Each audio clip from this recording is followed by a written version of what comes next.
sa tanan. Gabi. Pa volume gamay palihog. Ang title sa atong teaching karon gabi una is The True Meaning of Being Rich. Ang tinuod nga kahulugan nga sa dato, no? Unsay bot pasabot nga dato ka, sa may tinuod nga meaning nga mahimo kang dato. And it is connected with our gospel reading itong Domingo sa Lucas Kapitulo 12, magsugod versikulo 13 ngadto sa 21. Pangutana, pataas ang kamot, kinsay dato dinhi, pataas ang kamot. Kinsay dato dinhi. Ang ambot ang uban. Usa pa, wa pa mo kadaog scatter. Wa pa nakakubra sa investment. No? So karong gabi una may bawaan ninyo unsa man day tinuod meaning kumingon ka nga dato ka. No, ignay mong tapad dato ka. Dato ka. Igna katong tapad pod, igna pod tong nagsulti nimo nga libreha ko niya. Dato man, di ba? Sisira na sa dato, di ba? Sa atong ebanghelyo diadtong Domingo in Luke chapter 12, particularly in verse 21. Ug mitapos si Jesus pag-ingon, mao kini ang mahitabo kanila nga magtigom og mga bahandi alang sa ilang kaugalingon apan dili dato sa atubangan sa Dios.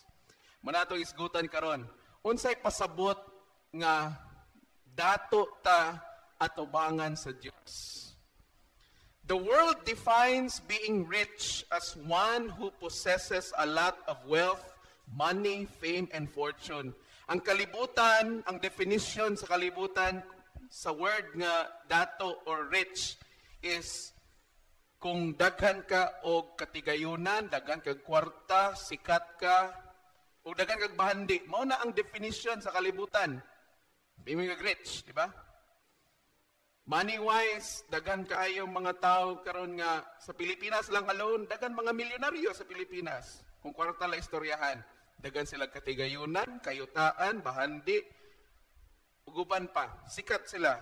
Okay? That's why nabitay listahan sa mga millionaires, no? Sa Pilipinas, sa tibok kalibutan, millionaires, billionaires, and even trillionaires. In fact, ang naghawid karon sa record karon sa world's richest man mao si Jeff Bezos, no? Nga tag-iya sa Amazon, no? Kung nakadungog na mo ana nga website, no? Amazon. Siya ang kuan karon, siya ang number 1 pinakadato sa tibuok kalibutan. Si Jeff Bezos. Pero the definition of Jesus of being rich are those who unselfishly give their everything to God and to others and not being afraid to lose anything. Pero ang matod pa ni Kristo, ang but pasabot ko no sa dato is dili tong dagan og kwarta, dili tong dagang bahandi. Matod ni Kristo, ang dato ko no maok kuno tong mga tao nga dili magdumili sa paghatag sa ilang tanan ngadto sa Dios ug ngadto sa uban ug dili pud sila mahadlok nga mawad-an or mahutdan. Mao daw na ang tinuod nga dato. Okay? Sa atong sambingay, sa atong ebanghelyo datong Domingo, in our parable, di ba? Sa usa ka dato, the problem with the rich man was not because he was so rich. Ang iyang problema or ang bikil ato niya is dili tungod kay dato siya. Atong klarohon na, dili dautan mahimong dato, di ba? Dili nato na kanang lainon pagsabot. Kidagan karon nga mga Kristohanon nga mingon sila nga dili ko magpadato kay maka-impierno na ang makapadato kung dato ka. No. Dili na maka-impierno nimo kung dato ka. Maimpierno lang ka, labi na kung dato ka, maimpierno ka lang kung dili nimo gamiton ang imong pagkadato sa insakto nga paagi sumala sa kabubuton sa Ginoo. Klaro ba? Okay ha? Dili dautan nga mahimong dato. Okay? Again, ang problema sa niya is dili tungod kay dato siya. Rather, tungod kay wala siya maghunahuna sa uban in terms sa iyang pagkadato. Okay? Ang iya lang ginahuna ang iyang kaugalingon, di ba? In our parable last Sunday, no? Ang dato daw, naghunahuna daw siya, nanubra daw ang iyang bahandi. Ug naghunahuna siya nga, unsaon ka na ako ni? Nga nanubra naman. So, ang sa iyang gihimo, insa nga, magpadakon ko niya akong kamalig. No? Diya ang bikil, mga igsoon. No? When we think only for ourselves in terms of our wealth, we allow greed to enter our lives. Kung maghunahuna lang ta para sa atong kaugalingon, labi na gyud kung atong hisgutan mahitungod sa atong kwarta, katigayunan, bahandi ug uban pa, gitugutan nato nga musulod sa atong kinabuhi ang gitawag nga greed or kahakog, pagkalaog. Kung magsigil tagunahuna sa atong kaugalingon, kining kwarta, ako ra gyud ni. Kaning kwan, ako ra gyud ni. Kay hinaguan ko ni. No? Tinigom ko ni. If we only think for our wealth, nga para lang na sa ato, then, again, we allow greed na musulod sa ato. Okay? Greed then creeps inside us like a virus, causing damage from the inside. Mga igsoon, ang kahakog, mura ni og virus, makasulod kanina sa ato, mag-cause na og damage sa atong kinabuhi. And, usa sa timailhan, nga ang tao, okay, na under sa sin of greed. Okay, take note, greed is one of the 7 deadly sins, no? Okay, kanang G, no? Greed. Usa sa timailhan nga ang tao, hakog, is they are stingy. Kapag mo sa ng stingy? Tihik. Kisay tihik dire. Huwag imangkon. Kay pag-ingon pa lang nga 7 deadly sins. Huwag imangkon. Diba? Kanang taong tihik. Pag tihik gani ang tao gani, usa na si timailhan nga na ay greed sa iya. Okay, tarungon ta ni pag-define. Ang word nga tihik, no? Gi-research kini pag-ayo. Okay? Gikalot gyud unsa gi meaning ani. Ang word nga tihik or stingy, mo trace back siya sa iyang root word nga unsa man, ungenerous, dili manggihatagon. Okay? Mo nang pasabot tihik ka. No, dili lang ilahi ang word nga inot. Lahi pud ang word nga tihik. Okay? Ang tihik gyud, ang yung pinaka root word gid niya is ungenerous, dili manggihatagon. Okay? Again, a character like being stingy is a common sign of the sin of greed. Okay? Pagkahakog. Mga igsoon, the true measure of a rich and generous person is not on how much he has, but rather on how much he gives and is willing to give for others.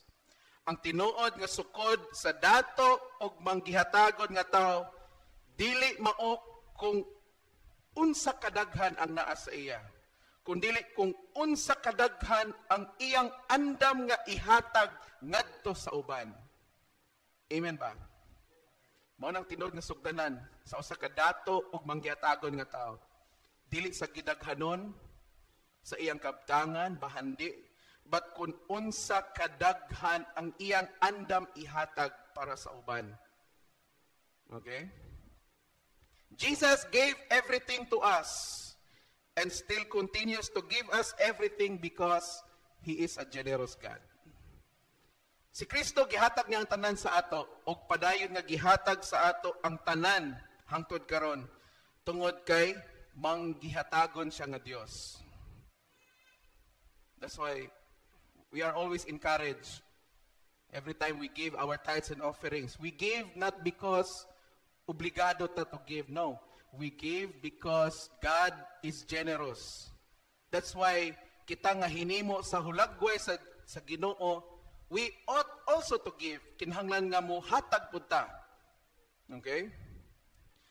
And in 2 Corinthians chapter 2 verse 8, da sa ikaduhang Korinto kapitulo 8, si Saint Paul gidayeg niya ang mga magtutuo sa Macedonia tungod sa ilang pagkamanggihatagon taliwala sa ilang kalisod. Okay? Turn with me to 2 Corinthians chapter 8 verses 1 to 3. Okay? Mga igsuon, gusto namong isugilon kaninyo ang gibuhat sa mga magtutuo dito sa Macedonia. Pinaagi sa grasya sa Dios kanila. Bisan daghan ang ilang nasinatian nga mga pagsulay, malipayon gihapon kaayo sila. Mao kana nga manggihatagon kaayo sila bisan labihan sila kakabos.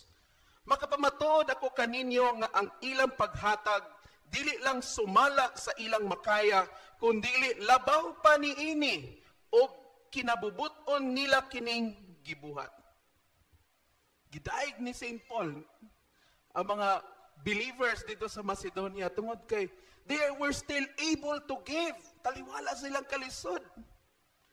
O in fact, ang ilang hinatagan, labaw pa gani kaayo sa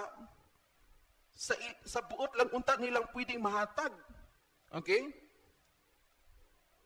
O ang pinaka-importante sa tanan, wala nila nighimo nga uban sa pagbagutbot o pagmuro-muro, kundi kinabubuton nilang gihimo according, okay, to their will, no? Sumala sa ilang kabubuton, kinasingkasing nila nga gihatag.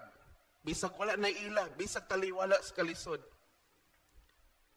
The deepest kind of generosity is that we are still willing to give even if we don't have anything.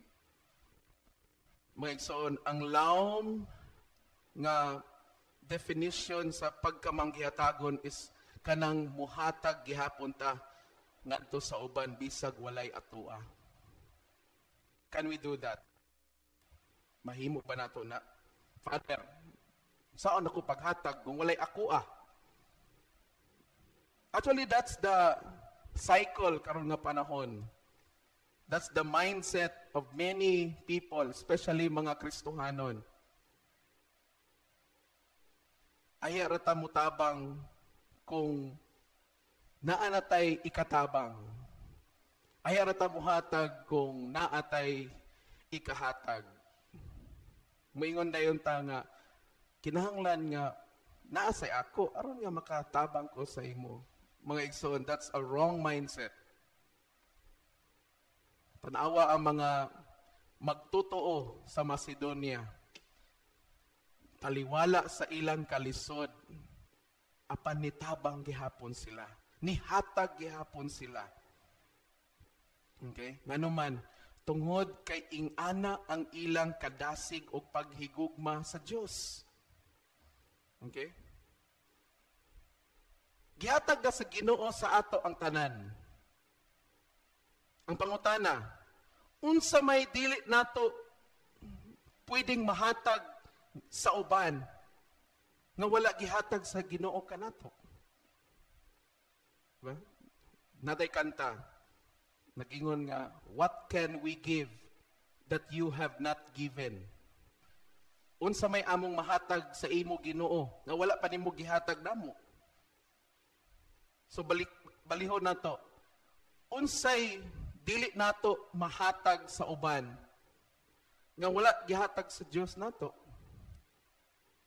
Kung in fact gihatag naman niya sa ato ang tanan, why are we still struggling to be generous? Nganong ga-struggle pa man ta nga mahimo tang manggihatagon kung gihatag na sa Ginoo sa ato ang tanan? Why are we struggling? Okay? Again, it's because of greed. Tungod sa atong pagkahakob. Gusto nato nga kita ray hatagan. Gusto nato kita ray hatagan sa limos, no? Sa tabang sa uban. Gusto nato nga kita ray kaluyan. But in return, we do not want to give. That's wrong. Sayop na. I forgot kinsa nagsulti na ako, pero nagingon ako nga matod pa niya. Ang ubang tao, magminaro, limbungan ka, okay? Pero, bisan o gilimbungan kanila, pero hangtod karon, maura gyapon ilang gama, sige ra gyapon panglimbong. Ang tao nga ilang gilimbungan, wala, nakasinso lang gyapon. No? Usahay sa atong kinabuhi, no? Tungod sa atong pagkahakog, tungod sa atong pagkatihik, no? Ga-struggle gyapon ta. Okay? Mga igsoon, isip mga sumusunod ni Kristo, dili unta ni lisod sa ato nga muhatag. Amen ba? Dili unta ni lisod sa ato. Turn with me to 2 Corinthians chapter 8 verse 9. Kaya nasayod kamo sa grasya sa atong Ginoong Jesucristo nga bisan siya dato nagpakakabos siya tungod kaninyo aron madato kamo pinaagi sa iyang kakabos. Okay? By the grace of our Lord Jesus Christ, even though He was rich, He became poor for our sake.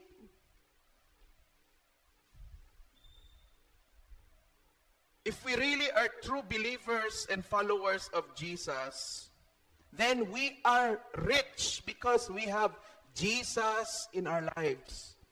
Kung tinuod gyud ta nga mga magtotoo og sumusunod ni Ginoong Jesucristo, then dato dayta.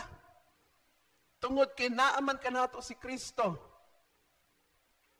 We should focus more on investing on heavenly things and not on earthly things. Mo natong second reading niadtong Domingo in Colossians chapter 3. No? Nga atong ibutang ang atong mga unahuna sa mga langitnong butang ug dili sa mga butang nga kalibutanon. Set your mind on the things that above and not on the things of this earth. So kung naa si Kristo sa ato, unsay rason nga moingon ta nga dili ta dato?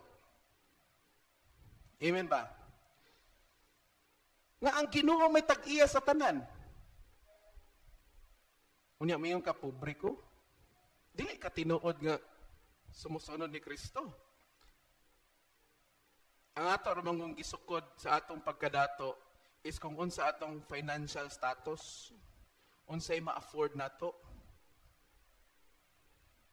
No? Usay mga igsoon, ang manubila sa atong kinabuhi, dili ang Ginoo. Unsa man, ang atong pitaka. Kay kung unsay sulti sa atong pitaka, maopoy sulti sa atong dagan sa atong kinabuhi. Kung wa gani sulod ang pitaka, ang dagan sa kinabuhi kalapait. Og nag-focus sa taana. Mao na nga pagwaga ni kwarta sa puton. Diba? Magyaw-yaw. Magbundak-bundak. Mga bri og pangabrihan tong mga listahan sa mga nakautang. Itong post sa Facebook. Katong mga nangutang nako. Karon ako na po nang inahanglan. Sige kamo pamayad na mo. Nganuman, kay atong gitugutan nga kontrolon ta sa kwarta. Tinuod dili. Waday mo angkon. Tinuod man. Tanawan na atong mga mama nato. Pagwa na ganin na kwarta, may lain man magwa na kwarta. Kalit ra magsapot-sapot. Bundak-bundak. Kwintahan ka na dayon. Pagtaro di mo eskwela ha, kay kapoy ra bagi kayo magpa-eskwela. Oh, bagi te kwarta. Nya kamo binaw ra mo eskwela, tingala na lang ka. Na ikaw nga anak ba? Naunsa na siya? Mabawaan sa mga bata. Pattern mo na. No? Maupod, mga papa. May ilan mo mga papa nga ugan ni kwarta. Kaya ano man, magsapot-sapot pod. Kaya di man kataya, di kapalit sa inom. No? Uguban pa. Mga igsuon, nganong ato mang tagutan nga kontrolon ta sa kwarta. Dili ta mga ulipon sa kwarta. Amen ba? Ang kwarta mao'y atong ulipon. Di lang ta kabalo gamit. Amen ba? Mga igsoon, tinuod ang gingon ni Kristo nga siya na himong kabos aron kita mahimong dato. Dili na bakak. Gihatag na sa Ginoo sa atong tanan. Unsay problema usahay tungod kay dili pud ta mga maayo nga piniyalan. Gisaligan ta sa Ginoo ani unsay atong gihimo, gikalas-kalasan ato. No? Gipadaog ka sa Ginoo gipadaog ka sa swertres, gikalas-kalasan man nimo, hurot gid mo daog. Di ba? Kadaog kag luto, hurot lang gyapon, di ba? Tagaan kag maayong trabaho, maayong sweldo, pero di man nimo gampingan. Wag, football ka na yun. Nga naman, di man ta maayong piniyalan. No? Mabitaw nga, grabe ang tudlo karon, financial literacy. Dapat kabalo taon sa ang pag-manage sa atong kwarta. No, na ay percentage kuno ana sa ang pag-manage sa atong kwarta. Ang 40% para ani, ang 20% ani ana na. Okay? Pero kanang tanan magsugod na diri. No? Ug ang pinaka-importante kay sa tanan, dili kita malimot nga mahimot ang manggihatagon gihapon. Kaya pag nalimot gani ta ana, maparehas kita sa dato. Kung sa giingon sa Ginoo sa dato, oy buang. Sa oy buang, karong gabi una mamatay ka. Kinsa ninyo diri gusto mamatay karon dayon? Ako ra may nagpataas. Next time na di ay bitaw. Gusto man ta malangit, gusto man ta mamatay, pero di ta magdali. No, matod pa sa kapare, matod pa niya, mao kuno na yung prinsipyo. Ang iyang prinsipyo, ladies first. Ano? Mo na kamo kuno mga bana, kung awayon kuno mo sa inyong asawa, mingon ninyong asawa nga mamatay na unta ka, igna kuno mga bana, ladies first. Oh. Ladies first. Ay sana kuyawa sa nang prinsipyo, no? Mamatay na unta ka, kipalaw mo kayo. Ladies first, no? Kuyawa, no? Pero, again, being generous. Sa atong panahon karon, grabe ka competitive. Ang atong panahon karon. Ang atong panahon karon nagtudlo nga kung magluya-luya ka, mabiyaan gyud ka. Kung dili ka magkugi, di ka mo asinso sa imong kinabuhi. Well, there's some truth to it. Na ay kamatuoran, ana. But, isip mga Kristohanon, balik ta sa pulong sa Ginoo. Sa gisulti sa pulong sa Ginoo. Dato na ta. All we have to do is to discover na unsaon na to pagklima ng atong pagkadato sa Ginoo. All we have to do is to claim that. Kumbaga, kung raffle pa na, nidaog na ta. Nidaog na ta. Ang ato na lang i-claim ang atong daog. Ang pangutana kay di man ta kabalo mo claim sa atong daog sa Ginoo. Di man ta kabalo mo claim sa atong pagkadato. Okay? Pero sige ingon ni Bishop atong Sunday ba? Gato ko nung storya nga sa bahin sa katong namatay, pag ato sa langit, pangipangita niya kang San Pedro ang iyang mansyon. No? Actually na ay kamatuoran ana. Ampo ta sa Ginoo, Lord. Thank you. Said in your word nga you will open up the windows of heaven to pour out your blessing. Pangutana sa imong galingon pod, naghatag ba ka? Nag-invest ba ka? Ha? In terms of our tithes, did we invest on God? Okay? Kinsa ninyo dire ang nidako sa pagtulunan nga kung di ka mohatag sa imong tithes and offering, maimperno ka. Di ka madato. Mga igsoon, let's correct that. We do not give our tithes and offering kay mahadlok ta maimperno. No, it's nothing like that. We give our tithes and offerings because number one, kay maunay gisulti sa Ginoo.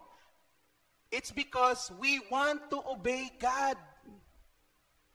Musunod ta sa Diyos, kay ganun man sugo na niya. Okay? Parehas ginikanan ba? Ang ginikanan, dili na manugo sa iyang anak, tungod kay trip niyang sugoon ang iyang anak. No. Manugo siya sa iyang anak, tungod kay naa siya katungod o otoridad, isip ka ginikanan, nga manugo sa iyang anak. O ikaw nga anak, naapod kay responsibilidad nga motuman sa sugo sa imong ginikanan. Sabtan ba?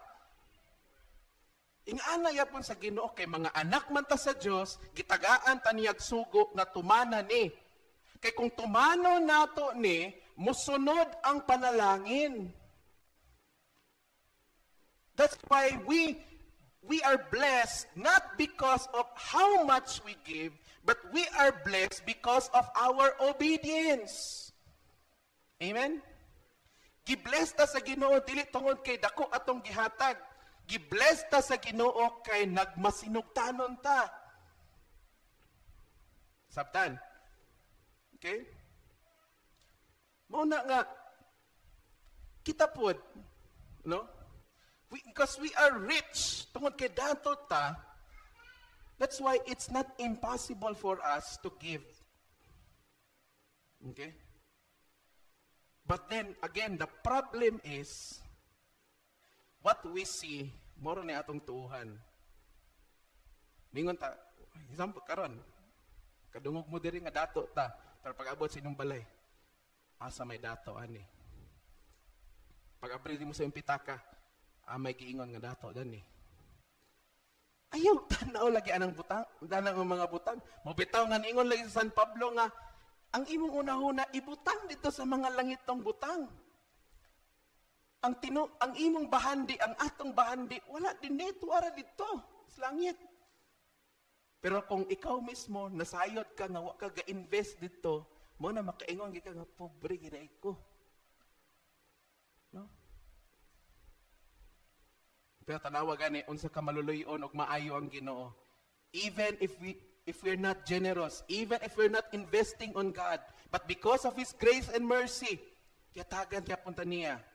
Pero ang gusto sa Ginoo mga igsoon, dili lang katong mga labit-labit atong ma-enjoy. Gusto sa Ginoo katong tibuok karni gyud. Sabtan ba? No? Dili ang gusto sa Ginoo nga kana mga labit-labit sa karne atong ma-enjoy. Gusto sa Ginoo nga ang tibuok mananap gyud. God wants us to receive His fullness. Gusto sa Ginoo nga madawat nato ang iyang kinatibuk-an, dili lang katong mga bali 1/8, 1/4, mga 5 lang ka gramo Lord nga panalangin. Okay na ko ana. Ayaw ka kontento ana. Ang gusto sa Ginoo katong yung tanan nga gusto niyang ihatag sa imo, but then again, how can we receive those things if we don't give? If we're not generous, if we're not obedient to God. Mao nang rason nga nung namatay itong dato sa atong sambingay.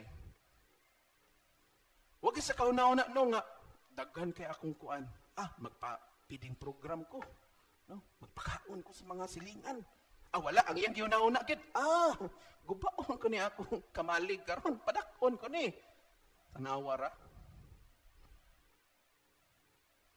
Og tungod dili sa maayong piniyalan, matong gikuha sa Ginoo, oy buang, karong gabi na matay ka. Og sigurado gid ko, kay namatay man siya. Katayang mga kabtangan hurot to. But kinsa ka nagurot adto? No? Dili nato madala ang atong mga katigayunan sa langit ug mamatay ta. Di ba? Contrary to some superstitious belief by other religions such as mga Chinese, Hinduism, Buddhism, nga when a person dies, no, apil sa ilang ilubong, mao ang mga gold, mga kwarta, kay nga naman, because they have this belief nga magamit ni sa maong namatay dito sa sunod nga kinabuhi. But the reality is, gipanglungkab ang mga lungon. Pagkaibalo nga naay mga gold, mga sa panadiha nga mga mahalon nga giapil og lubong. No, dumdum ko sa istorya ni Digong Toto. Sa buhi pa, daghan gig sakyanan. Ini kamatay. Starix lagi sakyan. Diba? Daghan kay mong nindot nga sakyanan. Makamatay niyo, Starix ra mong sakyan. Kagang-kagang pagyad.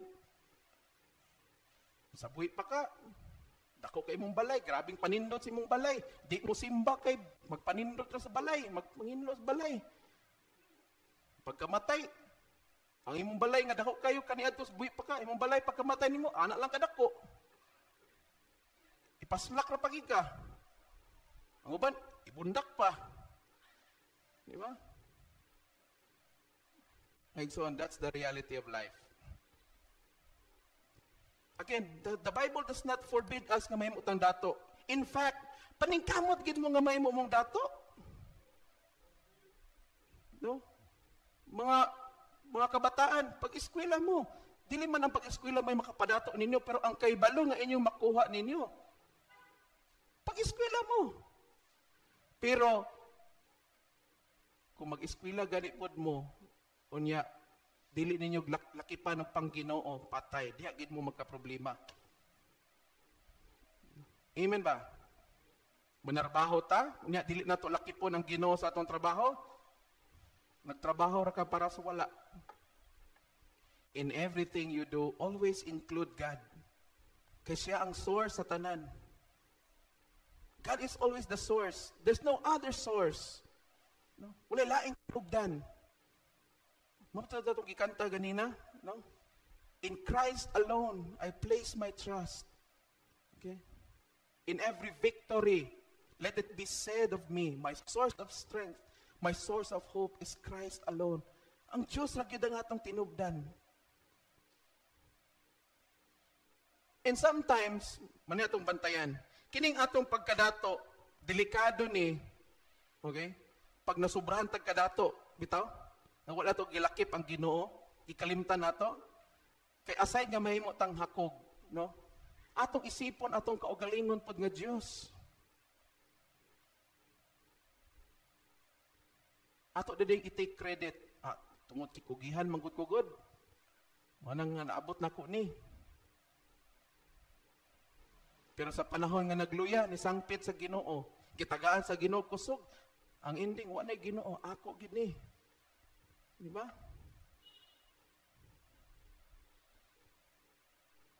Mana nga, invest more on heavenly things.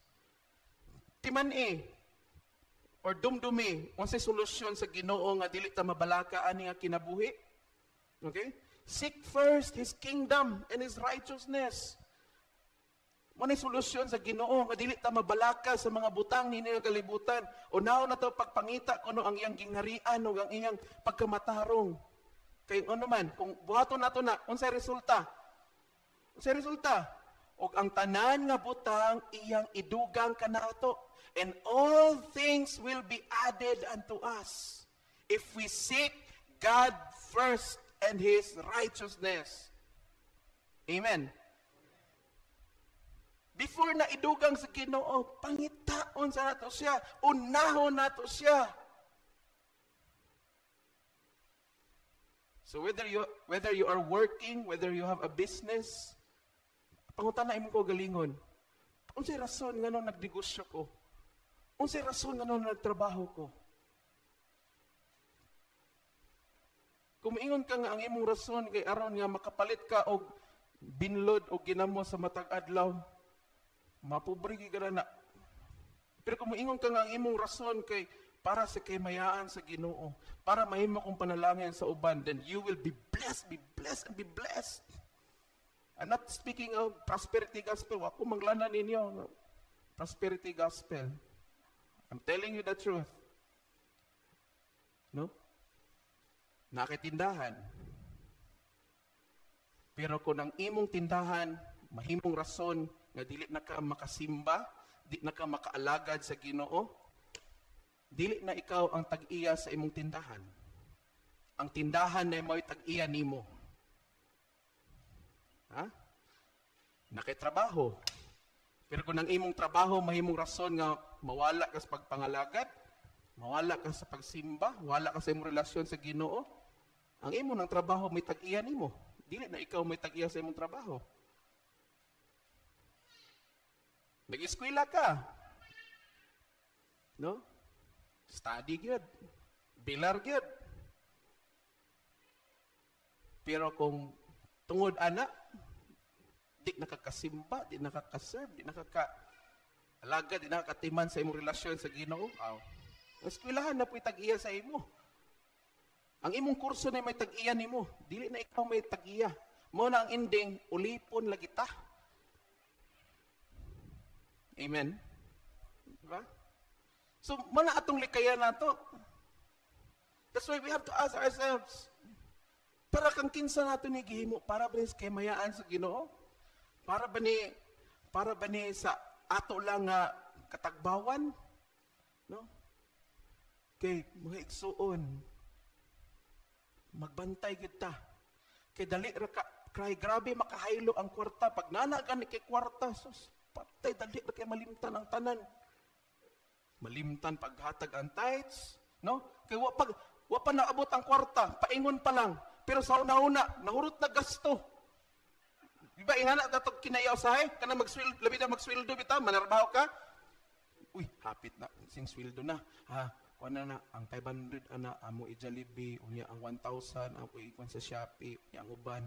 Imagine na, napasay mo una-una, wa pa kaabot sa imong kamot, nahurot na. Tinuod dili, tinuod na. Pero, pipila na lang ba nato nga, muingon ta nga, uy, sweldo na. Ang 10% ana, tithes na ko. Gumandi ko na huna, ginana. Kung pila na lang mabilin, ipang minus tanan. Ipang minus tanan, mga gastuhon, bayronon sa online, bayronon sa tubig, kuryente, internet, uban pa. Ay, limtan ako ang tithes. Ay, sunod na lang. Diba? Mga naambot pasabot lagi nga magunahuna tas mga langit ng butang. Kaya kung nagunahuna pakas langit ng butang, ang una gini mo mahidumduman, kuhaan ako tithes o gupiring. Huwag ginay una, pero sa man. Tuwatan na sa expenses na una. Mauna nga di ta wala ta nahimong maayo nga piniyalan sa atong kwarta. Mana ang ending, kalapait kita. Nabati nato ang kalisod sa kinabuhi. Kunya, dili lang gid nabati. No, nagkamang pagid ta sa kalisod. Unya, dili ra ba nakabubuton sa Ginoo nga magkamang ta sa kalisod? Amen? Dili nakabubuton sa Ginoo. Usahay, nakoy nakita post ba? Sometimes we blame Satan for the things that are natural consequences of our sin. Usahay ko no, kusog kita mo, basol kang satanas, usayawa, basol na tong yawa sa mga butang nga consequence sa atong mga binuhatan o sa mga sala nga atong nahimo. Pang-rebuke po, in Jesus' name, Satan, I rebuke you from my finances, in Jesus' name. Ana satanas nga nung na-appeal man ko, ana.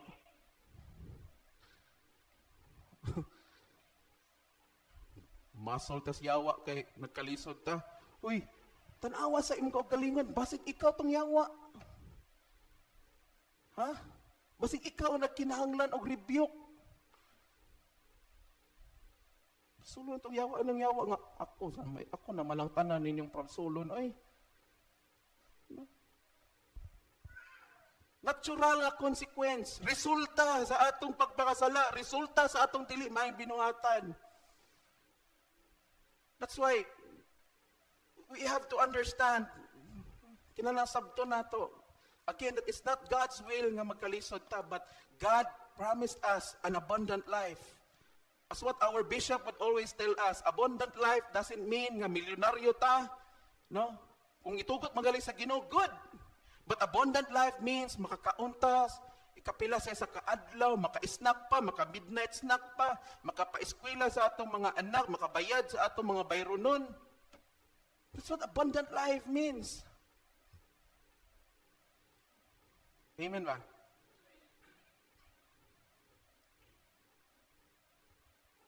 So, that's why we have to be generous. Hindi ta malimot nga maglimot ang mangyatagon. Amen ba? Always give. Especially kumpara sa Ginoo.